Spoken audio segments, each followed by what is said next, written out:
Hi, my name is Jeremy Boyle, and today I'll be giving my final update on my summer research project. Before we begin, I'd like to thank my mentor, Thomas Thompson, for his continual support, and also the Department of Material Science Engineering at Texas A&M University and Los Alamos National Laboratory for this opportunity. I'll briefly cover the objective and motivations behind this project. The objective is to design a workflow for analyzing hyperelastic test data that is coming into Los Alamos National Laboratory. There are a few motivations behind this. The first motivation is that there's a motivation for feedback on the manufacturing process at this location. There is a motivation to expedite the process of data analysis, testing analysis, and finally there's motivation to identify material properties and trends. This diagram is an overview of the main steps of this process my mentor and I had developed. The first step is all about fitting the data to constitutive models. Second step is all about extracting response variables, that is scalar values, maybe one or multiple per test, that can be compared in the third step. That third step is quite large. It's all about looking at patterns, looking at interactions between different testing factors, looking at patterns and looking for variances. After that complex third step, the final step is to make rigorous group comparisons and say this group is different than this group in these ways, or conversely, it is not different in these ways.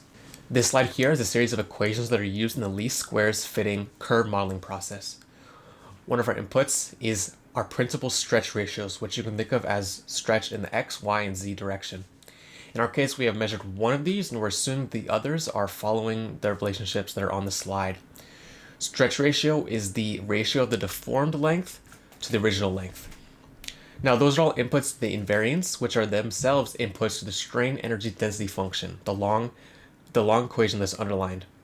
Now, taking the derivative of this function with respect to our measured stretch ratio yields the stress value, which is great because in our test data we have the stretch ratio and we have the stress value. So using a least squares curve fitting, we're able to solve for the best coefficients for each set of test data. So after we make all those substitutions and do the derivative and put that into our function, our least squares fitting, this is some of the results that we get out. So on the graph there are a couple of the constitutive models. Some of them are simpler and some of them more complex.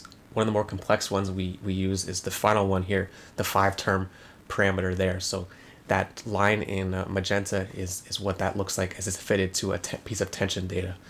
Fitting the data to these models is super useful because from here we can easily calculate our response variables. On the left side is strain energy density. This is used for all the tests, and you can think of it as the energy required to deform it per unit volume. On the right side, we have the used for compression data. The compression data look like that. They have a different shape than the tension data. We found the tangent line at a specified stress level. This is 95% of the maximum stress level that was supported on the machine before the platens reversed. We found both the slope of that line and the x value at which it occurred, or x value you can think of as the stretch ratio. So there's the two things we can compare, stretch ratio and slope of that line. All right, we're moving on to that third box. That third box was all about looking at patterns, interactions. That's what these plots here on the right and left. So at this point, we've taken the response variables, right? We've taken the tangent modulus of each test after we fitted it to the data, and we compare them by the factor they're related to, right? So factors for these ones were things such as temperature they were tested at, things like batch number, the batch from which they came from, at which the sample was cut from a larger part. So on the left is an example of where we see a huge difference in the response of this material due to temperature. At -45, the response is much different, and we'll get into that later on in conclusions in a little bit. On the right side is an interaction plot, and what this is trying to do is look for ways that factors may be interacting with each other. So in our case, this plot is showing really no interaction, and we can see that because all the lines are relatively parallel to them. There's not a lot of crossing. If there was a lot of crossing on these plots, that would tell us that there's a lot of interaction happening between, let's say, batch number and temperature. Now, fortunately, it seems that batch number has little effect on it, and temperature has a large effect, and so that's why the lines may be at different places, but they are parallel. They're not crossing a whole lot. So Creating these plots is necessary because if you don't identify interactions, the whole model you create and the whole conclusions you make can be completely wrong if you to be honest if you're not careful to check for interactions and account for those. The first large conclusion that we drew is that the material appears to be transitioning to a glass state around -50 degrees Celsius.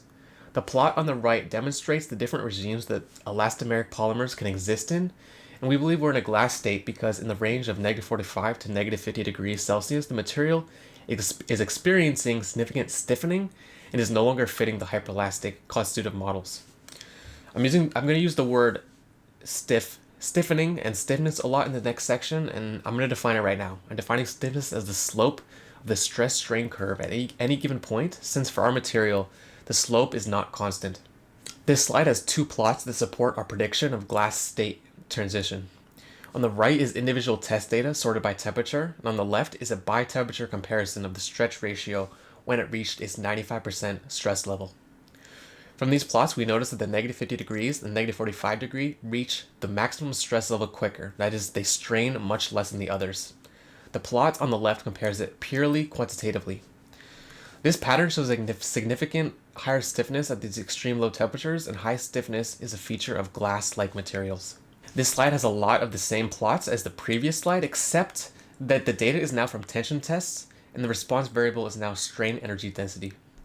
Both plots show that the -50 test has a higher strain energy density.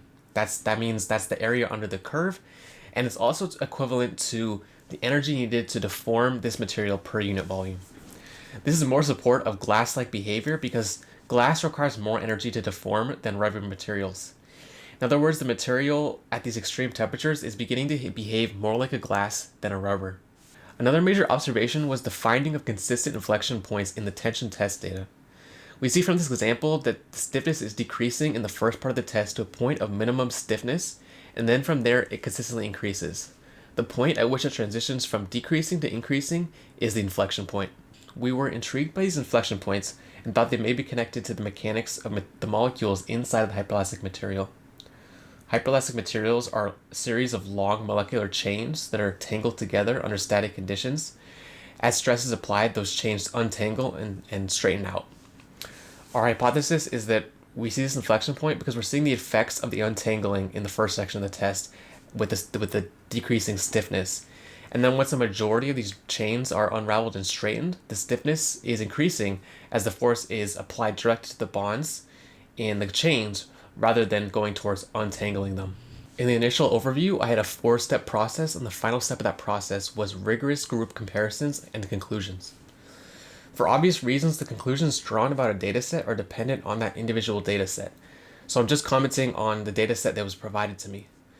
For this set of tests, we determined the only significant factor that affected a response variable, and by extension the stiffness and physical and mechanical properties of the hyperelastic material, was temperature, not batch number, not load location, and not sample location.